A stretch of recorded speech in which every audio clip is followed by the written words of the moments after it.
Winter 2021 was a season that not only reignited my love for anime, but also gave us many new popular shows and fan favorites making a return for another season. It's definitely one of the greatest seasons we've had in a super long time. Now after such a great season, you'd only have to wonder if spring 2021 could compete and continue this streak of insane shows, and no, it can't. But although the season may not have as many big shows as last season, it's still filled with many good ones, with Tokyo Revengers being one of them. Tokyo Revengers is a show that when I first saw it on paper kinda seemed bland to me, but after watching, it's a show that not just contains a good story, but also executes general core aspects of anime extremely well. From great storytelling, good characters, to suspenseful cliffhangers, it has everything you should really want from a show. Bike gangs, time travel, murder mystery, a very strange mix that Tokyo Revengers wraps together in a nice little bow. Now, time travel is something that multiple animes have dabbled with countless times, with the most notable ones that probably come to your mind being Re:Zero or Steins Gate. Tokyo Revengers is a show that incorporates many of the time travel aspects in these previous shows into the life of our 26-year-old main character, Takemichi.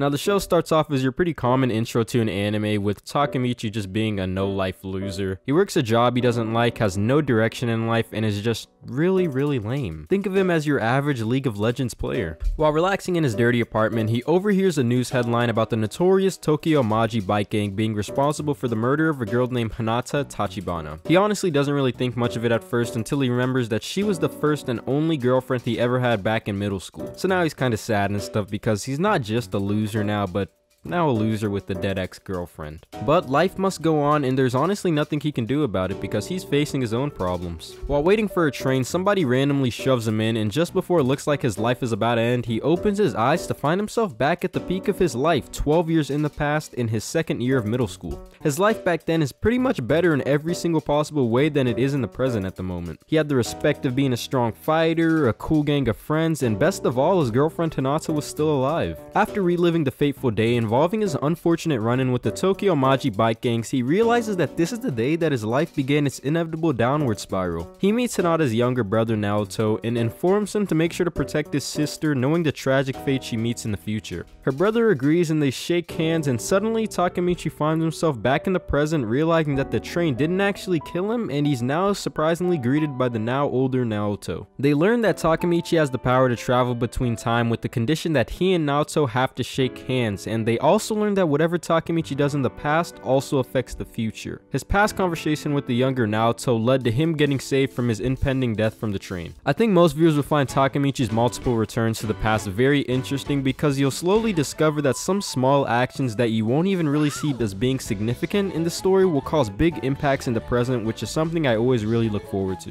Naoto explains that despite Takemichi's warning, Hinata still ends up dying to the Tokyo Maji bike gang, and the only way to save her is to go back to the past and stop the leaders of the Tokyo Maji gang from ever meeting, which would cause her accident to never happen.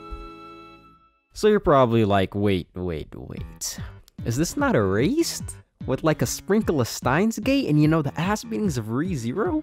Yes, it is. But it is still really fun to watch though. This show is by no means any masterpiece, but at the end of the day, it's fun to watch, and that's all that really matters. This anime varies from the previous ones that I've mentioned with the Japanese gangster atmosphere it incorporates. I really do enjoy the delinquent biker gang aesthetic with, the hairdos, the baggy pants, all that type of stuff. Just super badass to me. It also reminds me of one of my favorite shows, Great Teacher Onuzaka, so I guess that's a plus for me. Biker gangs in Japan are known to be very dedicated and really violent, and are all just classified as delinquents. Ironically, Takemichi often wishes that throughout the show that he can stay in the past just because it's better than his life in the present, but unfortunately you'll quickly find out throughout the show that being in the Tokyo Maji gang is not all fun and games.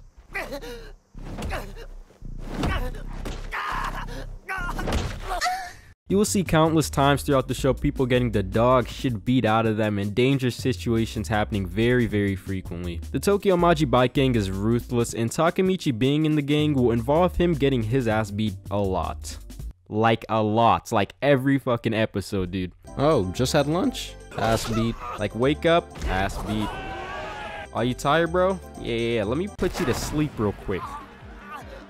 Takemichi is a character that I kind of describe as being neutral. You don't really hate him, but there's not a crazy amount to him. Like, he's a cool guy, don't get me wrong, but I don't see this guy making your favorite main character list. He's just a simple guy trying to save a girl, you know, he cries a lot when he gets beat up. Oh yeah, that's another thing, he cries all the time. You can't really hate him though, you know, he's alright. But if we're on the topic of cool characters, I do give that title to the leaders of the Tokyo Maji gang, Mikey and Draken. These two complete badasses run the notorious bike gang, and they are definitely the coolest characters in the story so far. Their designs just make them look super badass, and throughout the show, they demonstrate insane strength and great leadership, and you'll quickly realize why they're so respected and why they run the gang. While the public sees delinquents as just violent, destructive people, that's not really what being a delinquent's about. They mentioned that delinquent problems should be held in their world and shouldn't involve other people's families and friends, which pretty much just changes being a delinquent to just being a criminal. It's a surprisingly mature take from your average middle school bike gang leader. Takemichi's friends are also another really good bunch of characters as well. The camaraderie and loyalty they all have for each other are just really wholesome to watch, and they're just well-made, likable side characters. A common thing I do notice about characters in this show are they actually feel real. It's nothing too over the top, they all have their own problems, flaws. Nobody in this show is really made out to be some type of golden boy or anything like that.